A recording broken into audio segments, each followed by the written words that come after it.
In this tutorial, I'm going to show you how to take a standard product photo, the way you see here, and transform it into a professional, ghostly floating image that'll make your website's aesthetic pop. My name is Nick Gonzalez, aka Lex Neon, and this is the Hustle Factory.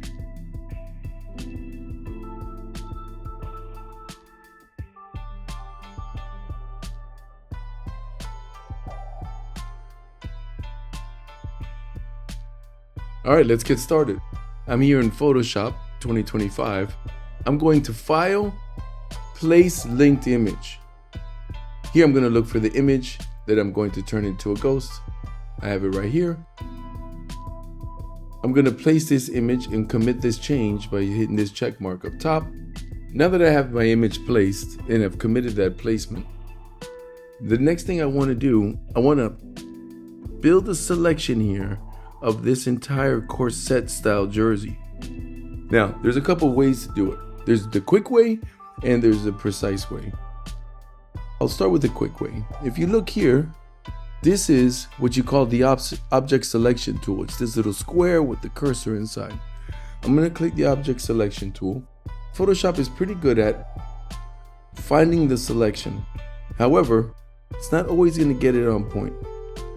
Now, if you notice, I got this contour here for the top part of the corset, but it looks like I'm going to have to do some work down here to get rid of this part. So I'm going to zoom in a little bit. Okay, and the quick way. The quick way is to take my Polygonal Lasso Tool, which is this lasso here that looks like angles. So instead of freehanding it, which you can, but I find this to be a little bit easier. So the Polygonal Lasso Tool is here. Now I'm going to hold down the Alt or Option key because this is going to subtract from the selection that I've already halfway built up with the Object Selection Tool. I'm going to come down and just click away. This is the quick way to do it. I'm going to keep going.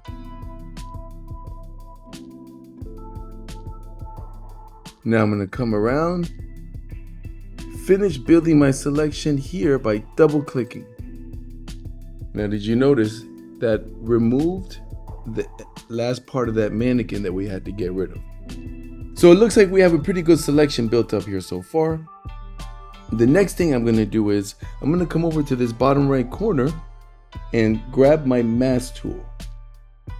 If you guys are familiar with Photoshop at all, the mask tool simply adds a mask over your layer, concealing what's painted in black and revealing what's painted in white. Black conceals, white reveals. Boom, I clicked the button, it painted everything black except my selection. My selection is painted white on the mask layer, not on the final layer. So now that I have that, it looks pretty good so far.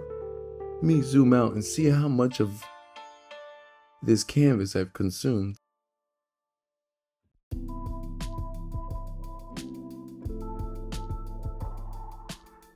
Now this looks a little bit dwarfed when it comes to the size of the canvas. I'm going to grab my transform tool. If you guys have auto select, I would recommend removing that and just select via layer. So now I have the layer selected.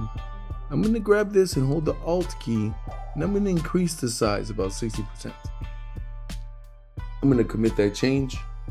And next, I'm going to, if you see here, you have your layer, you have your mask layer, and you have your layer name. But this entire container here has a hidden selection area where just below the name, you double click, and now you have some blend options. All we're going to do is we're going to grab this drop shadow blend option here. All right, now you notice it gives us a big, thick, very opaque, blurry drop shadow. I'm going to want you guys to drag it down here, about 130 degrees to the southeast. And that looks about right to me. Now, one thing you got to know is when you export this as a JPEG or a ping image or whatever kind of raster graphic you export this as, if you put it on a website, you're going to see this drop shadow about double what you see here. So what I'm going to do I'm going to reduce the opacity. I'm going to crank it all the way down. I'd say between 7 and 10%. I'm going to do 8% on this one. I'll hit OK. Now I have this drop shadow. This drop shadow looks a little computer generated. So what I like to do, and now that I'm doing it, I'm going to go consistently across the entire website so every image has the same depth. I'm going to create layer. So what this is going to do is, this is going to take this effect and turn it into its own layer. I'm going to take this here. I'm going to create layer.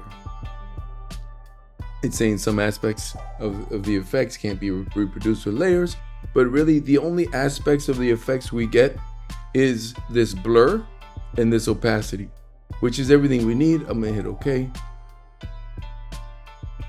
But now I'm going to click into the bounding box here. And when you do that, you're going to get a different set of tools up top. So let's take a look. Clicked. Now I got these tools up here. If you look at this little windshield wipery looking thing, that is your warp tool. Now that I have my warp tool selected, I'm going to give it this little bump in, little bump down, little bump out. Now it looks like it's kind of flowing in the wind, which is a pretty cool effect when it comes to fabrics and floating fabrics at that. That is done. Now, I'm gonna select these two. I don't really like how it's all the way down here on the bottom. So I'm gonna bring this up. Stay tuned for the next video and I'll show you how to publish it on a Shopify website. I'll probably erase that. All right, so now I'm just gonna export this. I call this mash key, but Command Option Shift W is your export as tool. Otherwise, you can come up here. I'm going to choose export as. Now, here in this quality area on the dialog box, crank this all the way up. You're going to want the best quality. Now, as long as your graphic has not exceeded 500 kilobytes, you have a pretty well optimized web graphic.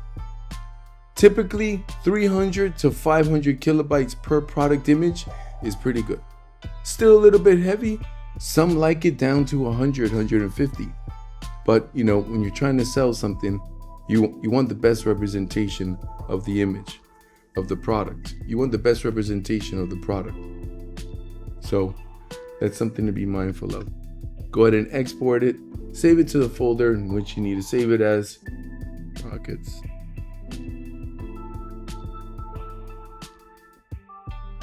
And there you have it.